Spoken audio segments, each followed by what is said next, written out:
नमस्ते बच्चों, my self Jaiswal sir. हम पढ़ रहे हैं class 10th science chapter electricity. अभी तक हमने सीरीज कम्बिनेशन, पैरेलल कम्बिनेशन और मिक्स्ड कम्बिनेशंस के कुछ क्वेश्चंस किए हैं। Now there is one more advantage of parallel combination over series combination. Let us write it also. तो जो आपने पिछले क्लास में एडवांटेजेस लिखी थी उसमें एक एडवांटेज और जोड़ दीजिए। So that is series combination of resistors and parallel combination of resistors.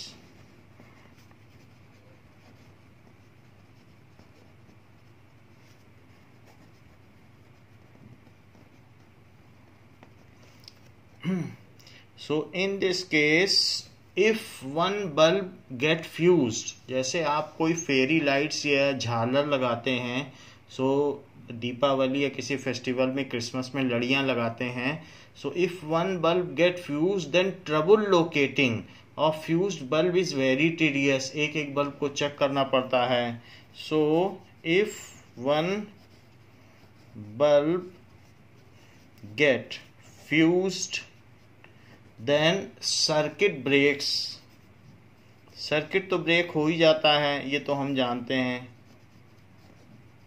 Breaks. And trouble locating of fused bulb is very tedious. Trouble locating कि कौन सा बल्ब फ्यूज हुआ है, ऑफ फ्यूज्ड बल्ब, क्योंकि सारी लाइट ही बंद हो जाती है। Bulb is very tedious. In this case, if any appliance is faulty, then it will not work on switching on the circuit. If any appliance get faulty, then it will not work and other appliances continue to work. Then it will not work while rest of appliance keep working.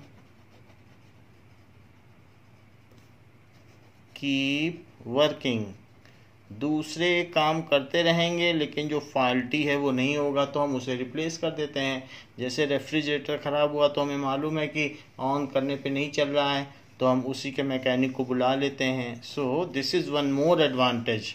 So advantage of parallel combination over series combination, तो इसमें ये फ़ायदा है। Now exercise का question number 11 देखते हैं।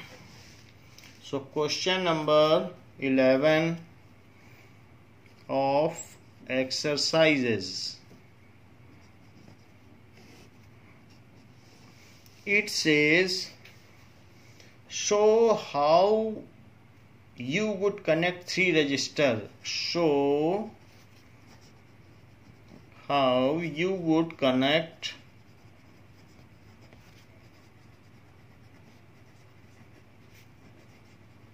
three resistors. Each of resistance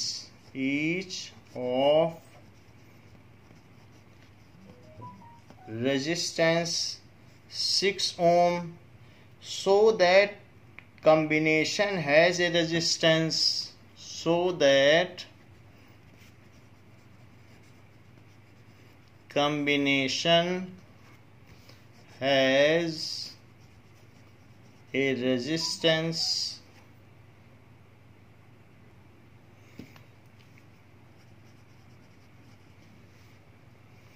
of 9 ohm and second 4 ohm. So अगर हम 6 ओम के 3 रजिस्टर्स हैं तो कैसे 9 ओम पा सकते हैं? So first part how can we find 9 ohm resistance? So let us connect 6 ohm and 6 ohm in series, and further it is to be connected with one more resistor of 6 ohm, so that it is in parallel with both the resistor. So 6 ohm को अगर हम ऐसे करते हैं, बाकी circuit बनाने की ज़रूरत नहीं है, तो let it is R1, this is R2 and this is R3. So R1 and R2 are in series. R1 and R2 current की डायरेक्शन दिखाने की भी ज़रूरत नहीं है, R in series. So R12 is equals to R1 plus R2. It is equals to 6 plus 6 is equals to 12 ohm. तो इन दोनों का 12 ओम हो गया है. अब अगर हम इसका इक्विवेलेंट सर्किट दिखाएं, सो this is 12 ohm and this is 6 ohm. So R12 is 12 ohm or R3 is 6 ohm. Now they are in parallel. So R12 and R3 are in parallel combination.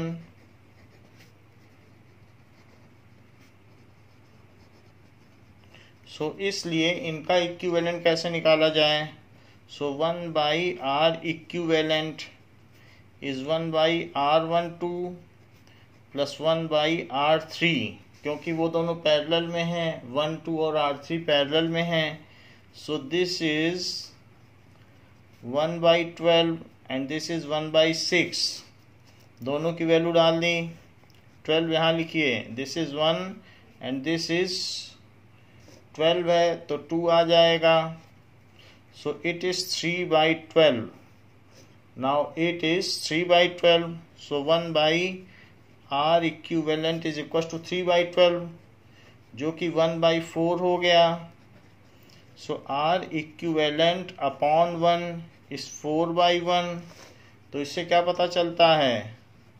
Are equivalent is 4 ओम. तो ये हमारा second का answer आ गया. Second answer क्या कहता है कि 4 ओम कैसे लाया जाए? So it is of second. तो सेकंड हम पहले कर रहे हैं. So if 2 resistors are connected in series and third one is connected in parallel to them. If 2 resistors are connected in series, if 2 resistors are connected in series and third one is connected in parallel with it, उसके साथ उसे parallel में लगा दिया जाए, then equivalent resistance is 4 Om.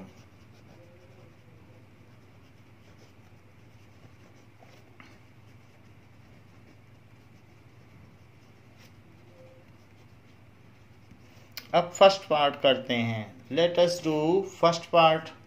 So first part में हमको 9 ओम लाना है, तो उसके लिए क्या करना चाहिए? We will connect 6 ohm and 6 ohm resistor in parallel. 6 ohm and 6 ohm और 6 ohm को यहाँ रख दें. एक आपको काम की बात बताता हूँ, अगर 2 रजिस्टर्स इक्वल हैं और उनको आप पैरेलल में लगा देंगे तो उसका इक्विवेलेंट रेजिस्टेंस जस्ट उसका हाफ हो जाएगा. अगर 3 रजिस्टर्स पैरेलल में हैं और इक्वल अमाउंट के हैं, तीनों की वैल्यू सेम है, तो 1/3 हो जाएगा. और अगर 4 रजिस्टर्स जिनकी वैल्यू सेम है, अगर उनको पैरेलल में लगा दोगे तो 1/4 हो जाएगा. चूंकि ये 2 है तो हाफ हो जाएगा. तो 6 और 6 है तो हाफ हो जाएगा. इसको अभी हम देख भी लेते हैं. ये R1 है, ये R2 है और ये R3 है. So R1 and R2 are in parallel. These are in parallel combination. So अगर ये parallel combination हैं, so 1/R12 क्या होगा? 1/R1 प्लस 1/R2, क्योंकि ये दोनों पैरेलल कॉम्बिनेशन में हैं. नाउ अब इसकी वैल्यू निकाली जाए, जो ये वैल्यू दी गई है. तो हम ये पैरेलल कॉम्बिनेशन वाला फार्मूला लगाएं और वैल्यू निकालें. सो 1/R12 इज 1/6 प्लस 1/6, तो 6 इसका एलसीएम हो जाएगा और यहाँ पर 2/6 आ जाएगा जो कि 1/3 है. सो 1/R12 की वैल्यू 1/3 आ गई, inverting both side. So R12/1 is 3/1.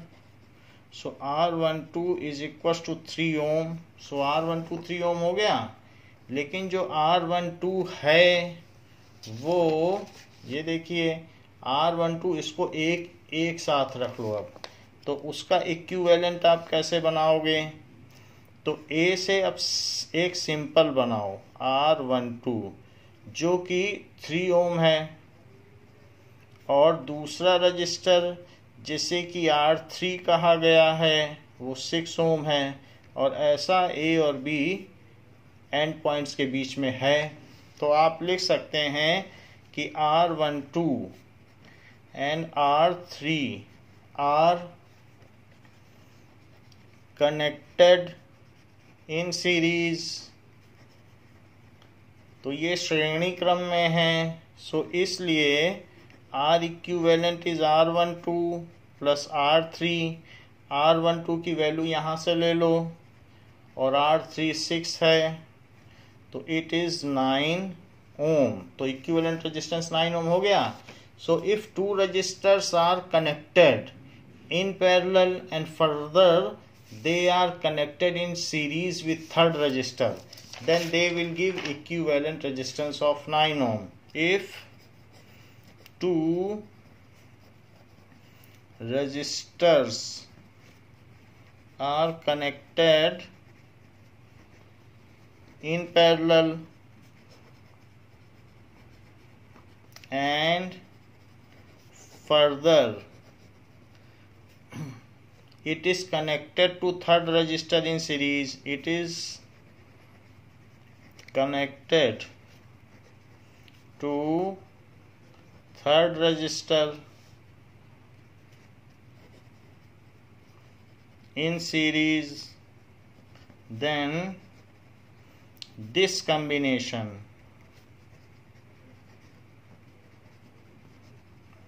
has equivalent resistance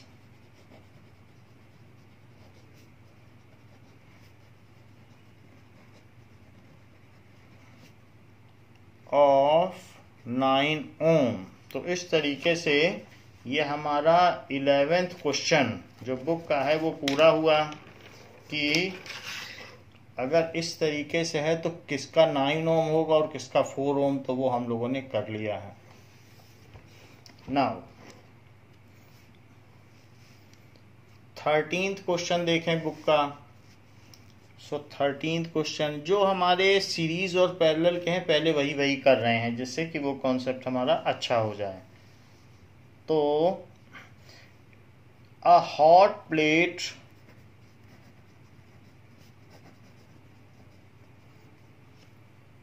of an electric oven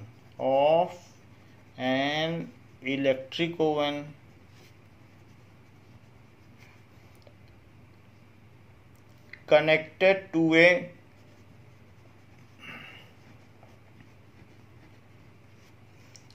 220 volt line has two resistance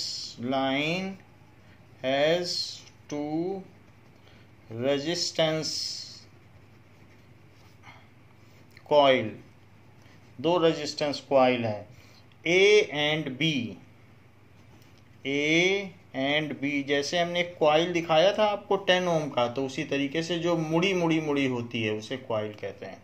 A and B each of 24 ohm, each of 24 ohm resistance. ऐसे which may be used separately, which may be used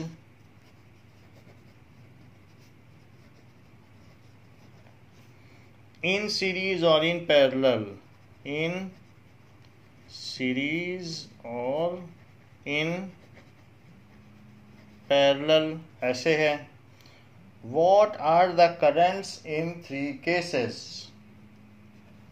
What are the currents in 3 cases? तो ये चीज आपसे पूछी गई है। Now इस question में कहा गया है कि किसी ओवन में देयर आर 2 क्वाइल्स। क्वाइल्स इस तरीके की होती हैं, जैसे इसमें आप क्वाइल देख रहे हैं तो ये इस तरीके से क्वाइल्स होती हैं, यानी ऐसे ऐसे होती हैं। सो किसी भी चीज पे ये रैप हो सकती हैं। ये क्वाइल है, ये इसी में ऐसी ही क्वाइल है कि जो एक वायर है बस लपेटा गया है। So it is wrapped wire inside it. तो ये तो खैर 10 ओम का है, तो 10 ओम रेजिस्टेंस है। ऐसे कोई 24 ओम की क्वाइल भी हो सकती है, तो इसमें 24 ओम की है। तो जब हम ओवन की नॉब को रोटेट करते हैं तो हमारे पास 3 ऑप्शन अवेलेबल हैं। या तो 24 ओम के रेजिस्टेंस को हम सेपरेटली सिर्फ एक यूज करें, तो हमारे पास क्या क्या ऑप्शन है जरा देखिए कि सिर्फ 24 ओम का रजिस्टर होगा और हम 220 वोल्ट सप्लाई लाइन में इसको यूज कर सकते हैं, सिंगल भी यूज कर सकते हैं। तो ये 220 वोल्ट सप्लाई लाइन है, 220 वोल्ट। तो 220 वोल्ट सप्लाई लाइन में सिंगल भी यूज कर सकते हैं। बी केस क्या कहता है, इन सीरीज भी यूज कर सकते हो। तो जब नॉब घुमाओगे तो 2 हैं, तो वो उन दोनों को कनेक्ट कर देगा, और कनेक्ट कर देगा तो इस तरीके से उसी 220 वोल्ट सप्लाई लाइन से अब 24 वोल्ट और 24 वोल्ट, ये तो क्वाइल हो गई, इसी तरीके से रैप्ड होती है।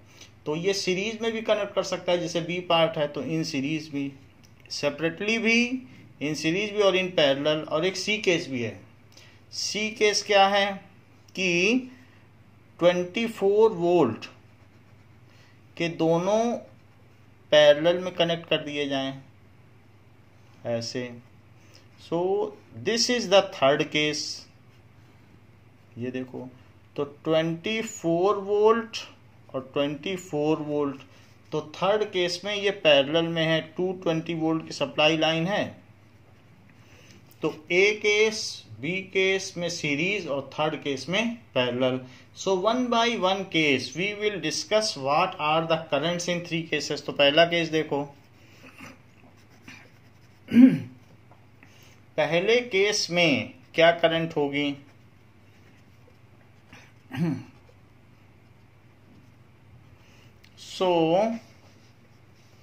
और दूसरे केस में क्या करंट होगी और तीसरे केस में क्या करंट होगी, ये निकालना है। So V is equals to IR, ohm's law. V कितना है, 220 वोल्ट है, I का पता नहीं, रेजिस्टेंस 24 है। सो I की वैल्यू क्या हो जाएगी, 220/24। तो ऊपर और नीचे आप 4 से कट कर दें, 4 6 जा 24, 4 5 जा 20 और 4 5 जा 20, तो इट इज 55/6। सो 55/6 है, तो 6 से 55 में आप डिवाइड करें तो 6 9 जा 54, तो 1 बचेगा, तो डेसिमल लगाओ तो 10 आ जाएगा।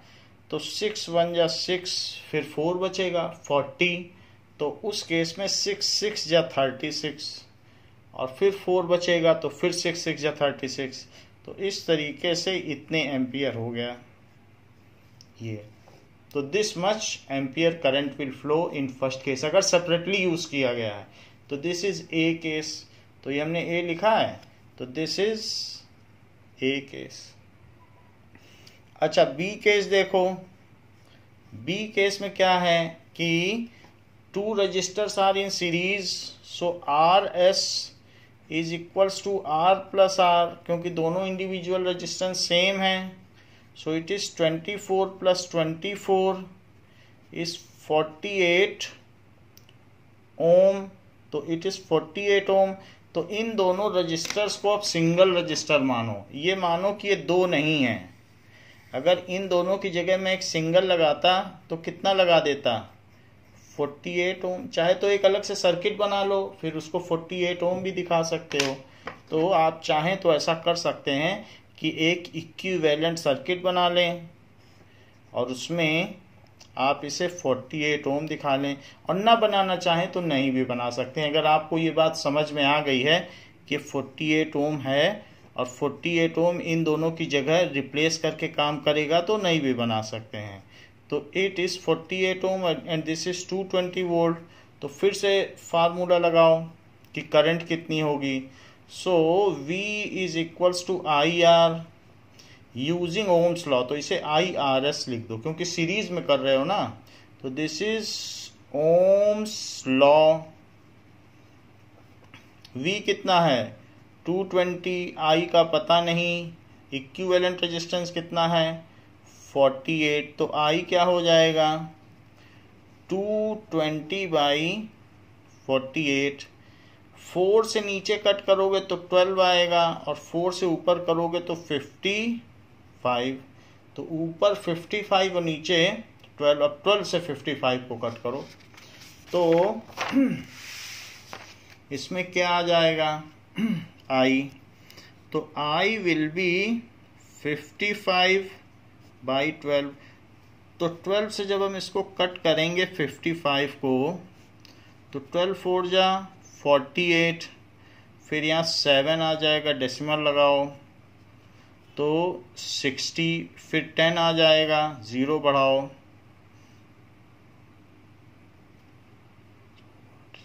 तो 8 आ जाएगा, 4.58। So I is equals to 4.58 ampere. ये सेकंड केस हुआ। अब हम सी केस करें। देखो सी केस जो है, इसमें ये दोनों पैरेलल में है, 24 ओम और 24 ओम आपस में क्या है, देखो पैरेलल में है।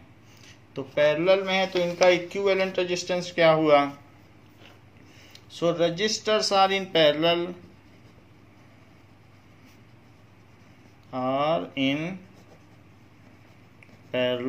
so 1 by Rp is 1 by R plus 1 by R, क्योंकि दोनों रेजिस्टेंस इक्वल हैं तो पैरेलल का फार्मूला लगाया गया। तो ये 1 by 24 प्लस 1 by 24, O1 का नॉब घुमा देने से वो पैरेलल हो गए। तो दिस इज 24, तो ये 1 और प्लस 1 24 से डिवाइड किया तो 2 by 24, तो ये 1 by 12 हो गया। अब इसके बाद Rp क्या हुआ, पलट दो, Rp by 1 is 12 by 1, so this implies Rp is equals to 12 ohm। अब Rp आ चुका है तो हम इसमें V is equals to IRP लगा दें, क्योंकि अब वो जो 2 रजिस्टर्स थे उसका हमने एक इक्विवेलेंट फिगर बना लिया। उसमें वो दोनों की जगह मैंने जो सिंगल रिप्लेस किया है वो 12 ओम का माना जाएगा। तो इसे 12 ओम लिखें और इसे लिखें Rp। तो ये आपको समझाने के लिए फिगर बनाया जा रहा है, आप चाहें तो बना लें, अच्छा माना जाता है। और बाकी डायरेक्शन में दिखा दें, इक्विवेलेंट फिगर बना देने से चीज़ें क्लियर हो जाती हैं। So V is equals to IRP, so 220 is equals to I और Rp कितना है 12, तो I कितना हो गया, तो 220 बाई 12, ये देखिए। सो 220 बाई 12 हुआ है, तो 4 से कट कर दो, 4 3 जा 12 और ये 55। तो अब 3 से 55 को डिवाइड करो, 3 1 जा 3 और 25, तो 3 8 जा 24 और 1 बच गया, तो डेसिमल लगाओ, तो यहाँ पर 3 आ गया, 3 3 जा 9, फिर 1 करोगे तो फिर 3 आ जाएगा, 18.33। So I is equals to 18.33 ampere. वही रजिस्टर जब हमने पैरेलल में लगाए तो देखो सर्किट से कितनी ज़्यादा करंट ड्रॉ हुई। वही रजिस्टर हमने सीरीज में लगाए तो सर्किट से कितनी कम करंट ड्रॉ हुई। अब करंट ही नहीं ड्रॉ होगी तो एनर्जी कहाँ से मिलेगी। तो इसीलिए तो पैरेलल कॉम्बिनेशन अच्छा है। हमारे घर के सारे कनेक्शंस पैरेलल हैं तो सबसे ज़्यादा करंट ड्रॉ होती है। और वही अगर झालर टाइप में सबको लगा दो तो आपका रेफ्रिजरेटर भी टिमटिमाता रहेगा, स्टीम आयरन है या वो जो भी है वो सब टिमटिमाती रहेगी, कोई अच्छे से काम नहीं करेगा। तो इसीलिए parallel connections are more effective because it draws more current. देखो इसमें कितनी करंट है और सीरीज में कितनी थोड़ी सी है। तो एक ये भी मेरिट है कि each appliances in parallel connection, each appliances draw current as per its requirement, क्योंकि फुल पोटेंशियल हर एक के ऊपर होता है 220 वोल्ट का। ये हमने देखा था कि जो सेल्फ पोटेंशियल है पैरेलल कॉम्बिनेशन में सभी के ऊपर वही पोटेंशियल होता है, तो वो आराम से खूब करंट ड्रॉ करता है। तो ये बात यहाँ भी देखी जा सकती है कि सबसे ज़्यादा इसमें है। नाउ इस क्वेश्चन को हम और समझाने के लिए अगला क्वेश्चन करते हैं। जो बात मैं बोल रहा हूं कि पैरेलल ज़्यादा एफिशिएंट है, इस चीज़ को 14th क्वेश्चन में और अच्छे से समझाया गया है कि कैसे एडवांटेजियस है। Now compare the power used,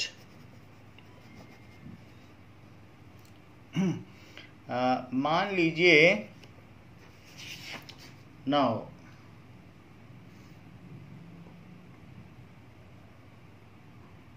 ठीक है, इसके आगे हम लोग क्वेश्चन नंबर 18 करते हैं।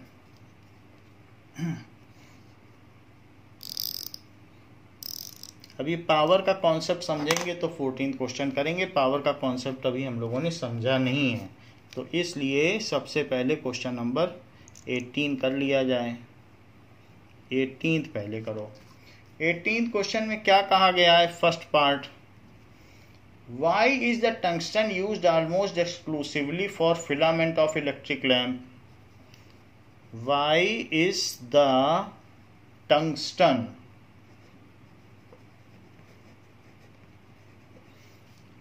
used almost exclusively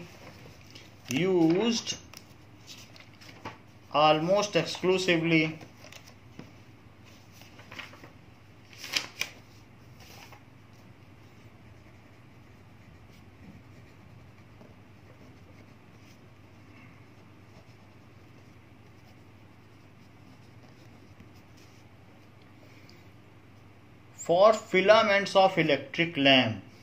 For filaments of electric lamp.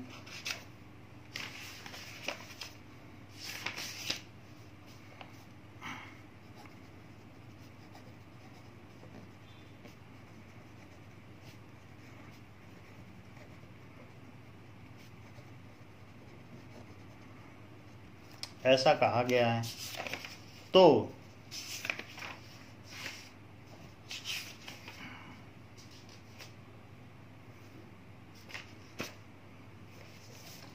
tungsten is used almost for making this, तो इसका आंसर क्या है? tungsten is used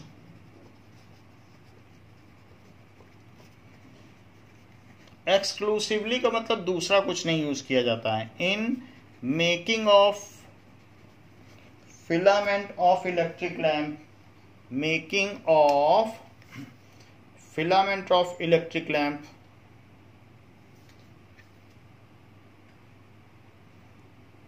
तो जैसे ये बल्ब है, तो इस बल्ब में आप फिलामेंट देख रहे हैं, ये जो ऊपर की ओर है, so this is filament. Okay, so यहां पर जो दिखाया गया है ये फिलामेंट है बल्ब में।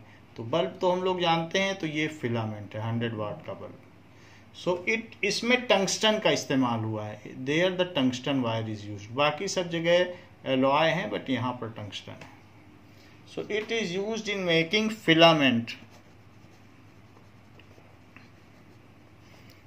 of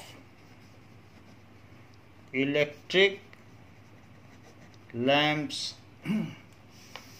because it is having very high melting points, as it is having high melting point.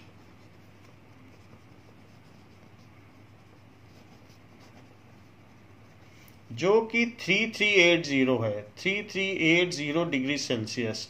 तो कहीं अगर हमने पीछे थोड़ा टंगस्टन का मेल्टिंग पॉइंट थोड़ा इधर उधर कराया हो तो करेक्ट कर लीजिए, ये करेक्ट आंसर है 3380। It is melting point due to which the tungsten filament can be kept white hot, due to which tungsten filament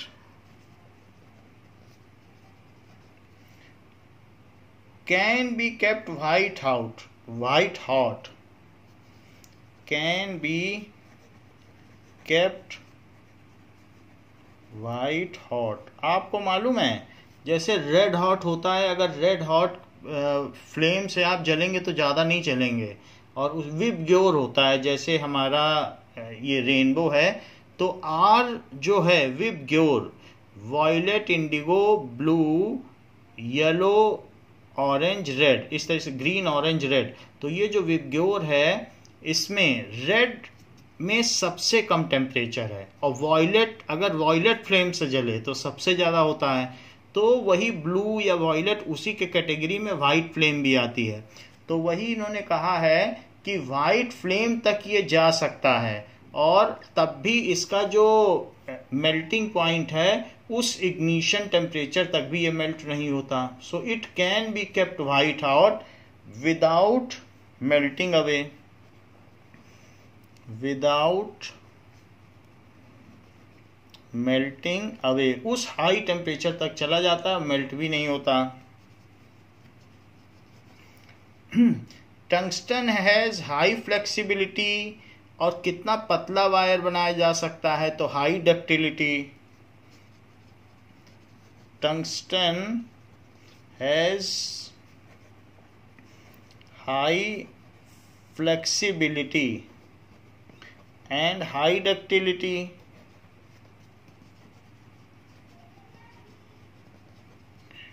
and low rate of, इसके अलावा low rate of evaporation at high temperature. आपको मालूम है कि जब भी metals को बहुत हाई टेम्परेचर पर किया जाता है तो वो लिक्विफाई होते हैं और इवापोरेट होते हैं।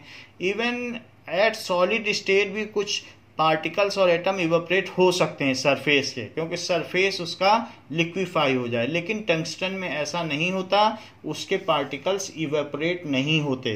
तो टंगस्टन इवापोरेट नहीं होगा तो उसका फिलामेंट पतला नहीं होगा। तो इसीलिए बहुत हाई टेम्परेचर पर जाने पर भी उसके पार्टिकल्स अपने बॉन्ड नहीं तोड़ते और इवापोरेट नहीं होते। हाई डक्टिलिटी भी है कि पतले से पतला तार बनाया जा सके।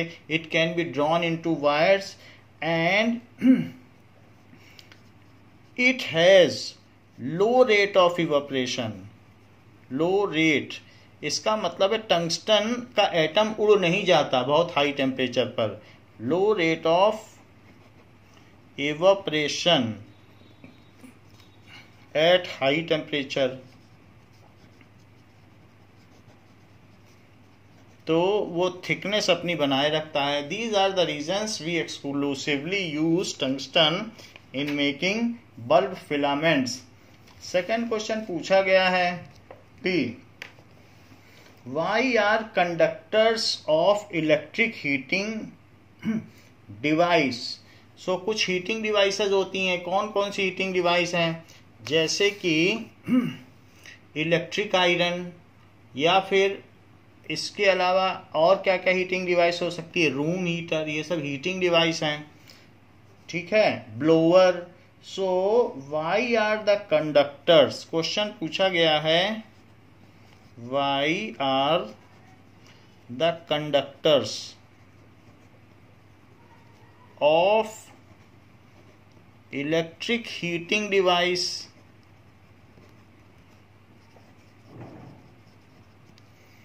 such as bread toasters, such as bread toasters and electric irons and electric iron। तो bread toasters हो गए and electric iron are made of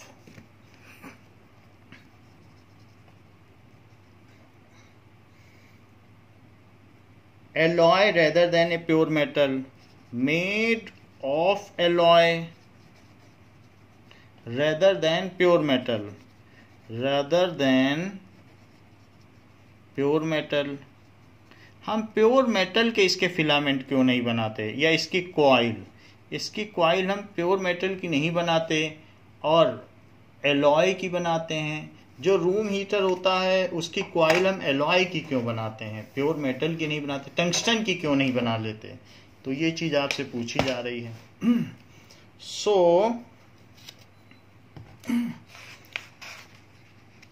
अब देखिए,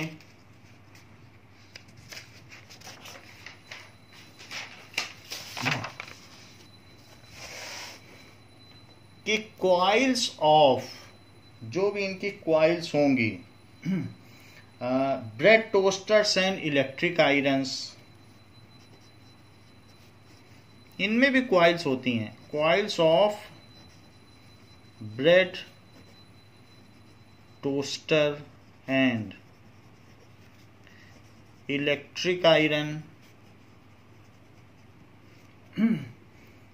are made of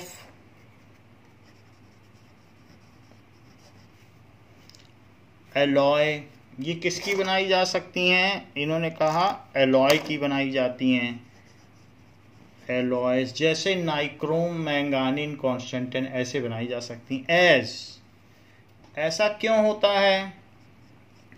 alloys are inert to atmospheric conditions and chemically inert, ये rusting नहीं होती इनकी। Alloys are inert, chemically inert to atmospheric condition, atmospheric condition. जैसे alloy wheels होते हैं bike में, उसमें कभी रस्ट नहीं लगता। Second, alloys are having high resistivity. तो alloys are having high resistivity, तो हीट ज़्यादा पैदा करते हैं। Resistivity. Third, alloys are having high melting point. alloys are having high melting point, इनका melting point भी ज़्यादा होता है। They do not get oxidized at high temperature. They do not get oxidized at high temperature. तो high temperature पर ये इनका कुछ ऑक्सीडाइज भी नहीं होते हैं। इस वजह से we are making the coils of this of alloys. 321.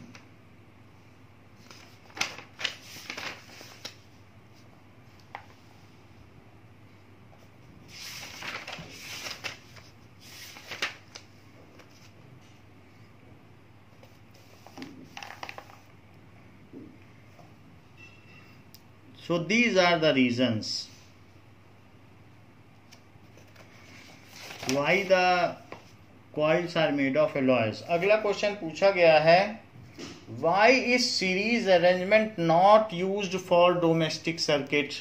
Third question है, why the series arrangement is not used for domestic circuits. क्यों नहीं यूज किया जा सकता? तो in series combinations appliances do not work at full efficiency as the potential drop across various appliances is lesser. क्योंकि series combination में पूरा potential बंट जाता है, और जबकि पैरेलल में सबके अगेंस्ट में वही पोटेंशियल ड्रॉप रहता है जो कि सेल का है. सीरीज में ऐसा नहीं रहता. सीरीज में V is equal to V1 plus V2 plus V3 हो जाता है, तो सब में थोड़ा थोड़ा डिस्ट्रीब्यूट होता है. So in series combination potential drop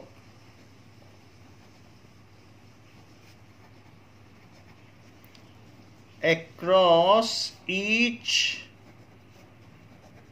appliance is lower than the cell potential, lower than supply line potential. ठीक है, potential of सप्लाई लाइन. अभी जैसे अलग अलग आपने दो रजिस्टर लगा दिए, इक्वल भी लगा दिए, तो दोनों में 110 जाएगा. तो और जबकि पैरेलल में लगाए तो दोनों पे 220 जाएगा. जो सप्लाई लाइन का है वही रहेगा. तो जब कम पोटेंशियल रहेगा तो फिर करंट कम रहेगी. अभी हमने पिछले सवाल में देखा, एक में 4.5 थे और एक दूसरे में 18.33 हो गई थी. सो appliance do not work at their full efficiency. So appliance in series, हमने देखा है झालर होती है वो टिमटिमाती ही रहती है, उससे ज़्यादा कुछ नहीं कर पाती. In series do not work at full efficiency.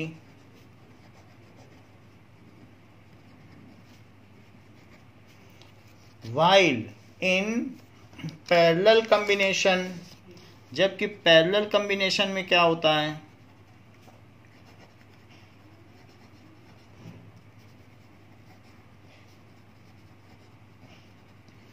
Potential drop across each appliance is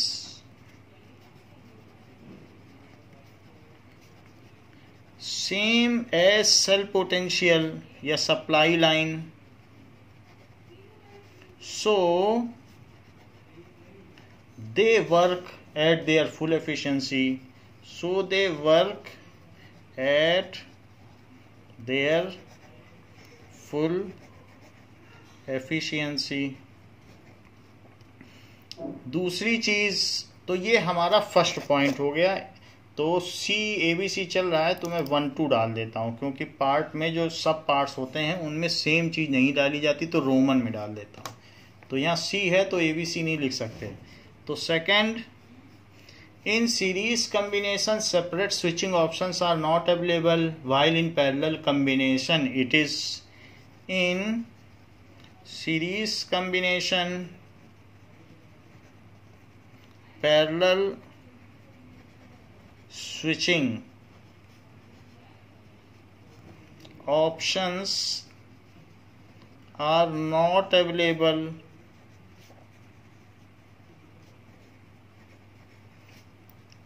while in parallel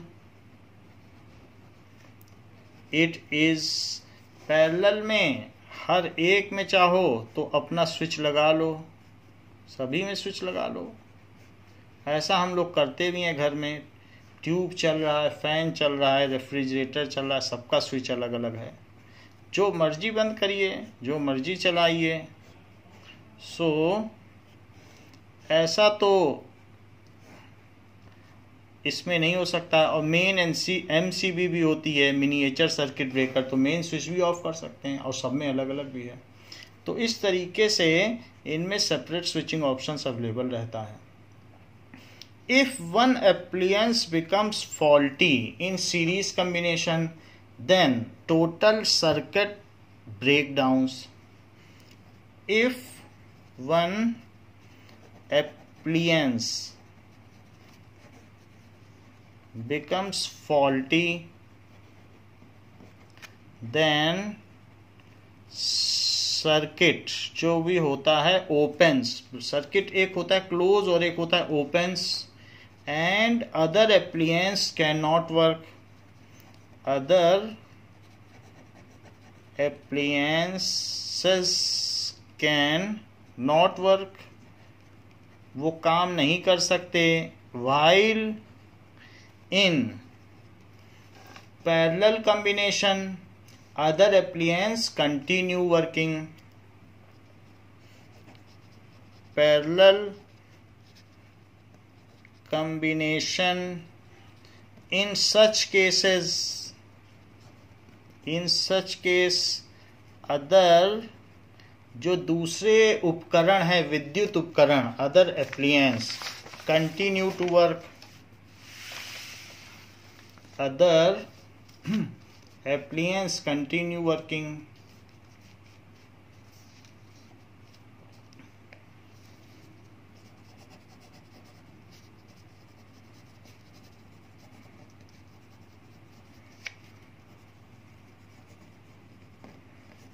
तो ये बात है, इस वजह से हम पैरेलल कॉम्बिनेशन यूज करते हैं। नाउ नेक्स्ट क्वेश्चन पूछा जा रहा है, how does the resistance of a wire vary with the cross sectional area. So D part है, how does the resistance of a wire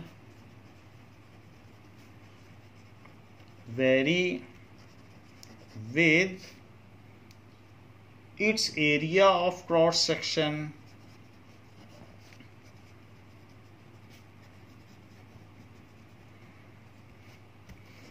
तो resistance of a wire is inversely proportional to area of cross section। resistance of a wire is inversely proportional to area of cross section, that is R is inversely proportional to A। For thinner wire resistance is more, thin wire होगा तो cross section area कम हो जाएगा। For thin wire under same conditions, यानी वही substance हो, सब कुछ वही हो, वही लेंथ हो, resistance is more, while for thick wire, अगर थिक होगा तो ए बहुत बड़ा हो जाएगा और डिनोमिनेटर के बहुत बड़ा हो जाने से रेजिस्टेंस छोटा हो जाएगा। For thick wire resistance of wire is less under constant, जबकि दूसरी चीज ना बदलें, L रो एंड T, बाकी चीजें ना बदलें, रो ना बदले, वही मटेरियल हो, वही लेंथ, वही टेम्परेचर हो, सिर्फ एरिया ऑफ क्रॉस सेक्शनल बदला जाए, तो ये सारी चीजें होती हैं। Now Why are copper and aluminium? Why are copper and aluminium wires usually employed? Wires usually employed.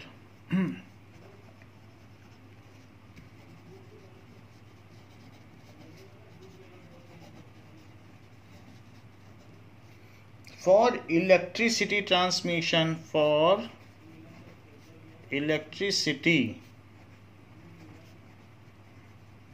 Transmission. वैसे तो सिल्वर का सबसे अच्छा कंडक्टिविटी है, लेकिन कहा जा रहा है कि इन्हें क्यों किया जाता है। Copper and aluminium have low resistivity. Silver के बाद इन्हीं दोनों का तो नंबर है। So copper and aluminium have low resistivity, या उसका उल्टा रेजिस्टिविटी, लो रेजिस्टिविटी तो बेटर कंडक्टिविटी, बेटर कंडक्टिविटी। ठीक है। So there is very less power loss during power transmission. So there is heat loss बहुत कम होगा, क्योंकि वायर में भी अगर करंट फ्लो करेगी तो हीट लॉस होगा। There is less energy loss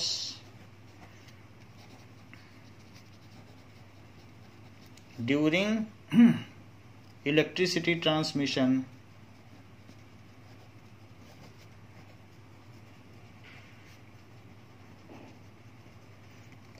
ऐसा होता है। ठीक है। Hence they are employed in doing so. Aluminium is preferred over copper wire due to lightweight.